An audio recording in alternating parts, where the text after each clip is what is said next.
Tune in to the Diva Hustle Show. Hey, you guys, thanks for tuning in to the Diva Hustle Show. Today, my guest is Tracy Love Graves. Tracy is an actor, a podcast host, an author. Did I read author too? Mm-hmm. Yes, you did. Thank you, Tracy, for joining us. How are you?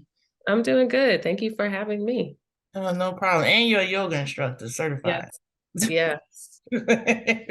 We Yes. definitely need that Zen.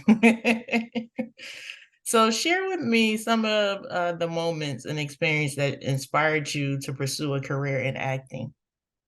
Oh man. Well, unfortunately, slash fortunately, I guess, I grew up in a home with domestic violence. Okay.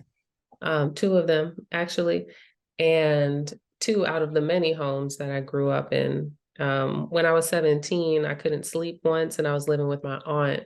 And I Mhm. decided to count how many homes I had lived in, and I counted 16.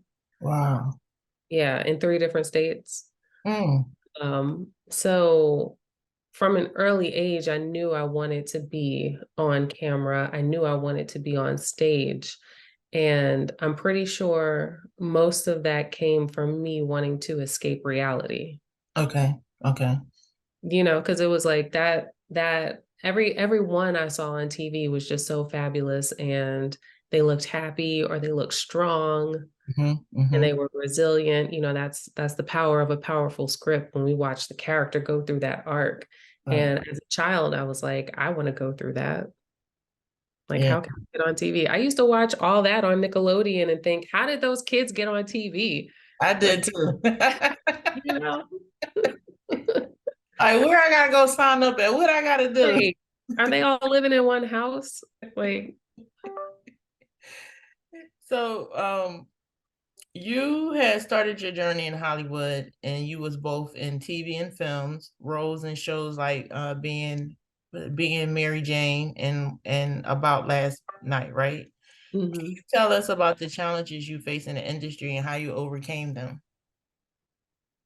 Oh man, the challenges that I faced in the industry at that time, those were those were mostly mental challenges Okay. because I got here, I had had some training. I was in show choir and musical theater in high school. I took some theater classes before I moved to LA, Okay. and I just got here and thought, okay, now the world is going to open up to me, right?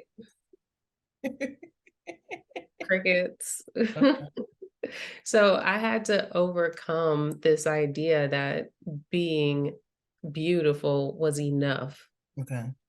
And I had to overcome this idea that I don't have to work for it. Maybe everyone else does, but I certainly don't have to work for it. Um, and it wasn't until I actually started working for it that I saw everything open up for me. Wow. Still.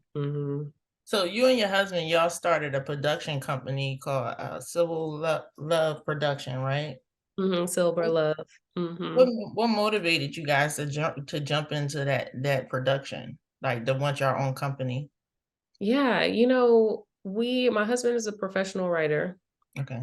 and has been for 20 plus, almost 30 years now. And I've always wanted to be a writer. I have 1 million scripts that I started, Okay. but I didn't really finish them until I actually learned how to structure a script and how to beat it out before I even start writing it.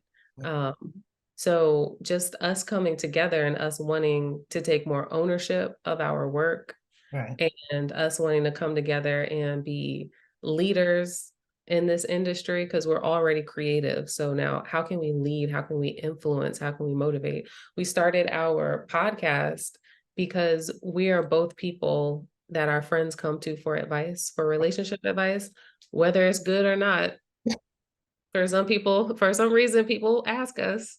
And we just felt like we could really use our platform to help others. And that's what we're doing with the production company also. Okay. Like, I want to tell my stories. And I actually feel like my major success is going to come from being behind the camera, not from being in front of it. Wow. Why do you feel that way? I don't know. Honestly, I think it's part like download from God. Okay. It's part of my personality. I love this industry, but I personally don't play the game Hmm. as well as some other entertainers that we see on the camera. Like these people work hard, they hustle, Okay. Okay. and they value that hustle. And I see it and I lift them up and I'm like, go on, girl, look at you with your photo shoots every weekend, flying here and there, hustling, interacting, schmoozing, rubbing shoulders, and networking. And I know it's important, but Hmm. for some reason, I am a hippie Okay. and I like my anonymity. I like being in the shadows. And I Okay. feel like I'm here in front of the camera to learn about this industry. Right. This is like my entry into it. A lot of people talk about getting into the industry from the back door. Hmm. Hmm. You hear You know, that a lot. you know what I mean? And I feel like I'm breaking into the writing industry from the back door by going through the front door of acting is weird. And do you feel like being in Atlanta has helped your career and even like just really getting into the whole production company, all of that industry? Oh yeah, absolutely. There's so much opportunity here in Atlanta. There's so many productions. There's so much hustle here. Also, Okay. that hustle spirit is Okay. you can't evade that. Like all of my friends are doing something creative. Okay. And I was in LA for 8 years, give or take, and I felt like I found a little complacency there. Hmm. And it wasn't until I came into this new environment where I see everyone taking their careers into their hands in a new way, Hmm. that just like inspired mine. Wow. Now I Mm. want to talk about the podcast. The podcast is called Love Life Hacks. What made y'all come up with that name? Yeah, right. So, yeah, like life hacks. You know how people come up with life hacks to make your life easier. So, we just wanted to come up with love life hacks to make your love life easier because we both also believe in serving others and serving the world. And oftentimes people have a hard time serving the world or serving their family because there's so much strife within their relationship. And And usually conflict comes from miscommunication and misunderstanding and not being able to see other points of views. yeah, and you find out as well, like people not understanding people love language. They don't know how to communicate or don't understand their other partner's Mhm. communication styles. Yep. Yep. So And I just read this recently that we work hard to figure out somebody's love language, but we can also work to figure out somebody's anger language. Because okay, people go through anger differently. Some people don't want to talk, but if you have a partner who is like, no, we want to talk about this right now, that's right, just going to make it worse. right. Right. You Yeah. And that's the thing, like you said, people don't know anger, how to communicate their anger. People, especially in relationships, and that's really key. You know what I mean? I was reading a book, and they were saying how like 87%. What I mean, well, first people get divorced because of finance. right. Finance. The second one is communication. Mhm. Like if couples can't communicate, the relationship is doomed from the beginning. Yeah, because what are we doing here? We're not communicating our issues. How do Right. we grow together if we can't even talk to each other about what we want and our goals? And I think that's good, like even from a black woman that you and your husband have taken on this platform because we need it, especially in our community, Hmm. to see more black couples just being like present. You know what I mean? Like, we look up to like I guess Remy Ma, Papoose, and Jay-Z and Right, Beyonce and Obama. right, But okay, those are high up, but even on our level, we still need to see more like you and your husband, like, hey, we're here, we're still working, working it right, out. right. We trying new things every day. And my husband's German too. Okay. So there's that like European edge that we have to our little union. because he's being a European, he's a lot more open. Okay. So I Okay. think it's easier to have certain conversations with him than I did have with all of the Americans I dated before him and was married to, because this is my second marriage. Wow. I found out as well, dating like people outside is the communication is way different Mhm. It dating is. people in the It States. is. I think also it's just the level of maturity is different Yeah. also. Yeah. Do you think a lot of it had to do with them growing up, how they viewed their viewpoints of situations and just, their background? I absolutely. I think it's funny because we just got back from Berlin. We spent a Okay. month there, and I love seeing kids out on the streets by themselves, like on public transportation, going to and from school from Wow. young ages. And there's something about the lack of fear Mhm. in Mhm. that world, and it creates independence and this desire to just be comfortable in the world, Mhm. so that when these people become adults, they're comfortable Okay. and they are a lot more secure in who they are. Now, I'm not saying this across the board. Okay, I know there's millions of insecure people around the world. Okay, but since you asked, this is what I've been putting together. There's like a lack of fear, and there's more security in the self. So Okay. you don't need as much control over your partner Okay. because you don't need as much control in your life because everything in your life is straight as an adult. Now that you're an adult now, everything's fine, your self-esteem is high, you're comfortable. You're just looking for a cool adult to join Right. live with. Right. I can see that. I now that you from your point of view, I can see that and it do make sense. Like, Mhm. because it's not that much fear. So the parents they can pull back and like you're saying, they're going to school younger, so they become more independent as whereas, we're like here because of all the things going on, I guess, in the States, we're holding our kids like keeping them close in a little bubble. Yeah. So then when we get older, we're like, "Well, where's our bubble?" I don't feel safe alone. Now I need my partner and I need my partner to be a certain way also.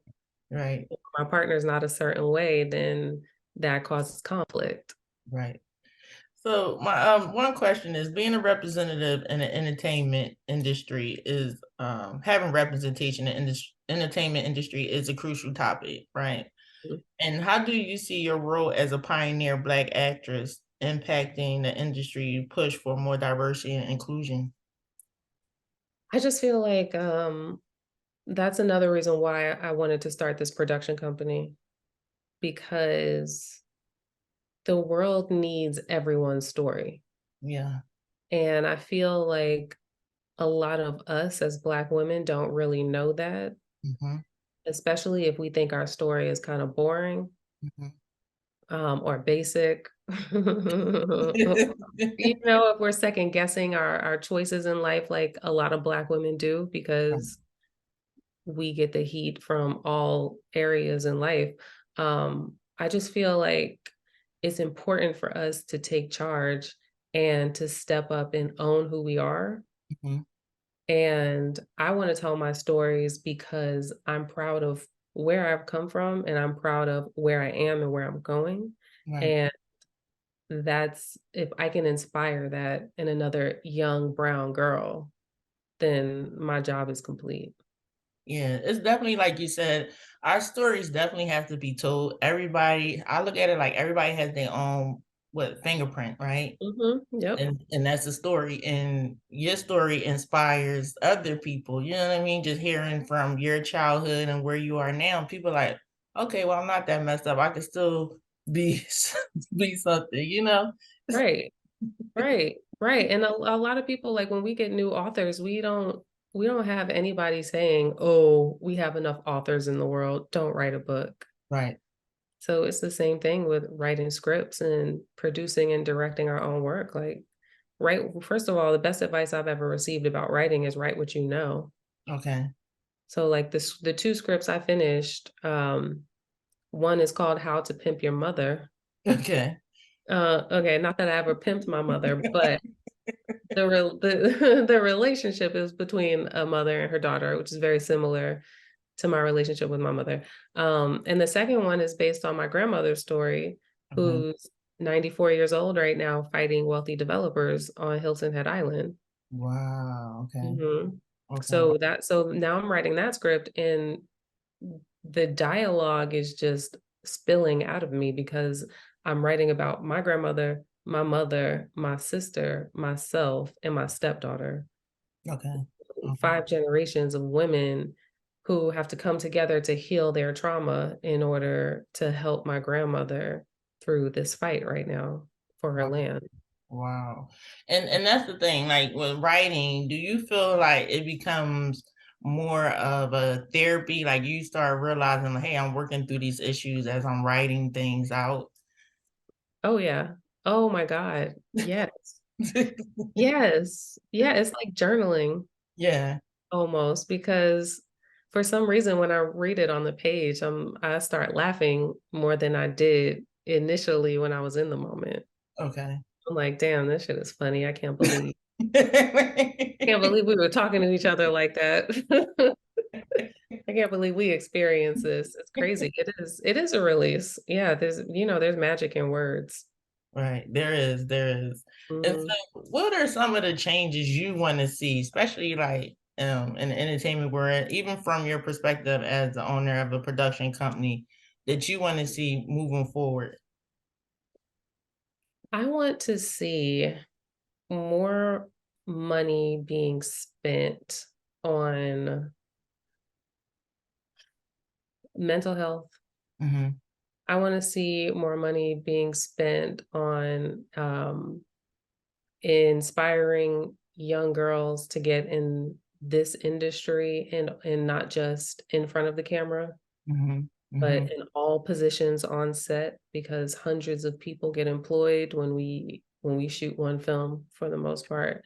Um, I would like to see a lot of these tentpole feature films that spend $200 million to make one film. I would like to see them spend a little less and share that money with independent filmmakers like myself, right, right, so that we can get these stories told. The latest film, John David Washington's film, the sci-fi joint, I forget the name. I think they spent $80 million on it, and that was actually cheap. And they wow, were actually advertising the fact that they only spent 80 million to make this high budget futuristic sci-fi film, and more people can do that. I mean, yes, 80 million is still a lot of money. They probably didn't even need to do that, but the fact is a film like that would have normally cost $200 million. wow, So wow, I just want to see resources allocated and just shared yeah. around across the pot. Like there's no reason why so many people are struggling right now. Yeah. And I feel like even for me, like I'm a fashion designer, I have my own brand, right? And I feel like once they took the performing arts out of the school, like Mm, you don't even I get young girls that come up to me like, how you do it? You know, can you show me how to start my own brand? Like, but nobody's dreaming about like I could really have my own brand or I could really be an actor, or I could be, you know what I mean? Because it's such a disconnect from the student to what we see on TV, and they're not, like, mentoring these kids, reaching back and pulling them along to show them this is the way. yep. Mhm. Yep. Yep, yep, yep. And also performing arts is a form of therapy. Yeah, So when they take music out of the schools, like they're taking away our opportunity to self-soothe ourselves. yeah, And yeah, also performing arts and education, and music and theater education, it also enhances intelligence as right, well. So it's definitely a way to make sure the students of the world stay dumb.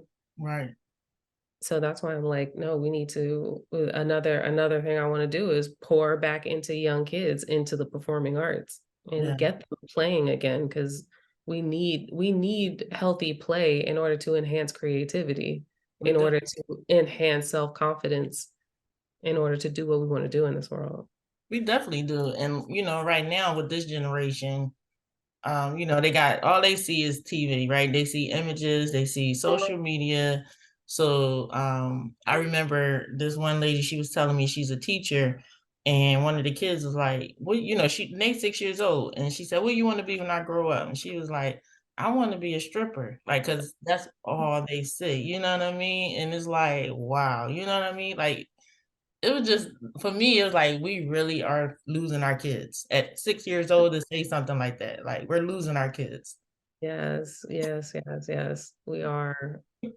It's sad because what that little girl meant was she probably just wanted to make money so she didn't have to struggle, Right. Yeah. because that's probably what she sees, Yep. unfortunately. I mean, I'm just going off of the conversations that I've had with young girls who wanted to dance. Wow. Wow. Mhm. Wow. So what advice would you give to people that are interested in becoming an actor and don't know how to start and they're facing challenges on their journey? I would just say find training, Hmm. find a coach, find a class. Some people like to go to conservatories and go off to school for a couple of years, and that's great. Some people just want to jump in and start. That's awesome. Yeah. But just do something. Always be learning. Your education never stops ever. Even when we graduate high school or college or whatever, we are always learning. So always be ready to learn. Um, and also with our cell phones, like we have a production company in our pockets Right. Right. now. Right. We can get cheap microphones. We can use our cell phones. We can write a 2 or 3 page scene and Hmm. record it and post it Hmm. Yeah, I see those on TikTok. They be the all funniest. the time. Exactly. Exactly. Like social media, a lot of people say social media is evil, but it's only evil if you're not using it Right. Yeah. to your benefit. Yeah. Because there are some people, like you said, they're so creative and Yes. it I so know. much time, but just like just do it. Just break it up. Commit to 1 or 2 or 3 videos a week. Right. You Right. know, and there are some people that post every day. You don't have to start at the top, like work your way up on Yeah. all levels. Yes. And so, lastly, we want to talk about what you're working on 2024. I know you and your husband, y'all have a Christmas movie that's Mhm, currently being shown in Germany. mhm. So, Yes, but yes. no, go ahead. So tell me about that. It's called A Rainbow for Christmas, and we co-wrote it together. It's loosely based on our life Okay. because I'm now a stepmom of 2 Okay. because of his, well, 3 if you include the dog. Okay. Yeah, three. Okay, you know? So we wrote that and he, of course, translated it for German TV and it's airing in Germany and now in Austria. An Austrian TV channel just bought it. Oh, So it's streaming now. It'll be airing on December 17th in Germany, and we are going to be screening it here in the States and also repackaging it and reshooting it for the English audience, for the oh, English speaking nice. audience. Oh, congratulations. I gotta make sure I check it out. And when you have it here in the States, where would it be? If people wanted to check it out, where are you gonna have it? We're working on that right now. Okay, okay. All Because right. we're working on selling that joint right now. All right, well, make sure you send me the information so we can be like, hey, go check this out. Tracy Christmas movie, her and her husband Christmas movie, so we can promote it.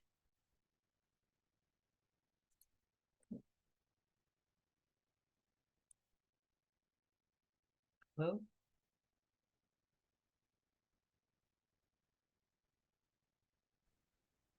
Oh, okay. thank you. It paused. Yeah. Hey, welcome back. All right. Welcome back to our show. I'm also in the latest Exorcist that is streaming right now. Okay. You can't forget about that. It'll be streaming on it's available for purchase on Amazon, I think I saw, and December 1st on Peacock. Okay. So is there any, I guess, industry, well, topic or movie, I guess, like comedy genre that you like acting in, or are you just open to like all of them? Love. Yeah, I'm open to all of them. I don't like love stories. Okay. I think it's so boring. Somebody meets and they get together and like I'm like I want to cry. Um, but yeah, but I am open. I am open to it all. I love doing drama though because I'm working on my vulnerability naturally in life. So Okay. I think the like a deep drama will scare me the most. Okay. So that's why I love leaning into those and challenging myself with those. And how do you get prepared for your roles? Oh man, I do a whole like character analysis. Okay. I create a whole family for them. I create a whole childhood story where they went to school, their Okay. education level, what kind of job do they have, where do they work, how do they dress, who are Okay. their friends, what's their mental health status. Okay. And then I go dig into the script and just take it scene by scene and break down each line Wow. and break down each word and just ask all the questions like, why am I saying this? Why are we here? Where are we? How do I feel? What happened before the scene happened? Where am I going after? And how long does it What else? Yeah, like it's fun. I love it. I don't know.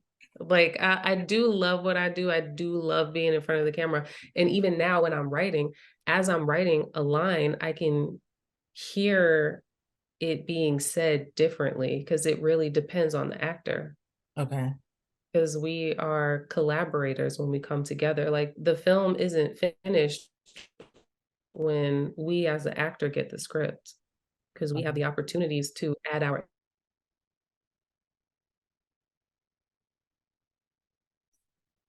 Just start raining.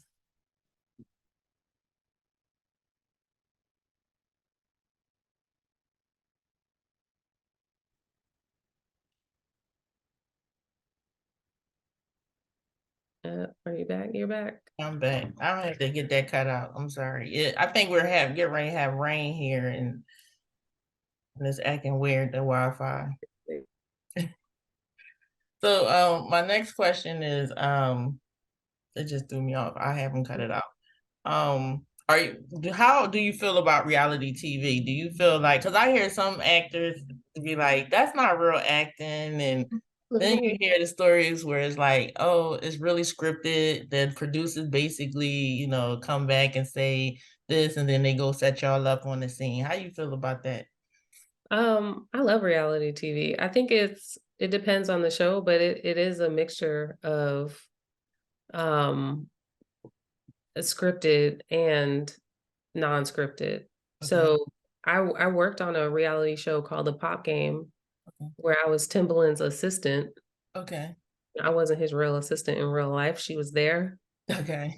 On TV, they wanted me to pretend like I was so that I could like walk the kids through their challenges and for each episode. But I did witness producers kind of adding or telling the cast members what to say so that we can have an entertaining show. Okay. You Okay. know, because Yeah. a lot of people aren't trained showmen and women, so Mm-hmm. they don't really know how to turn on when the camera is on. They don't really know what to say. A lot of people get nervous, so like we need producers and writers on set to Wow. feed some of these reality show stars. I love reality TV. Back in the day, I used to say I would never do it, but that's not true because Okay. it's so beneficial. And, if the goal is to grow your audience and just to get people following you, reality TV is one of the best ways to do it. Yeah, that's why I want to be on what is it called? Real Housewives of New York. That's what I'm trying to Okay. get Okay. to. Are you somebody's housewife? No. Okay, that's fine. You don't But have let to be. me figure all that part out. Like Well, like I'll figure that out. Amen. Get there. I see you. thank you. Yeah. I'll hold the space for you. Thank you. So yeah, but I definitely enjoy you coming on telling your story. Um, Mm, always welcome to come back anytime, any new projects. Just a good spirit. You got a good heart, and I appreciate you in the work that you're doing, even as an actor, because you're breaking barriers every day when you show up. So thank you. amen. Receive. Thank you. Thank you. Thank you. Like I said, thank you for having me.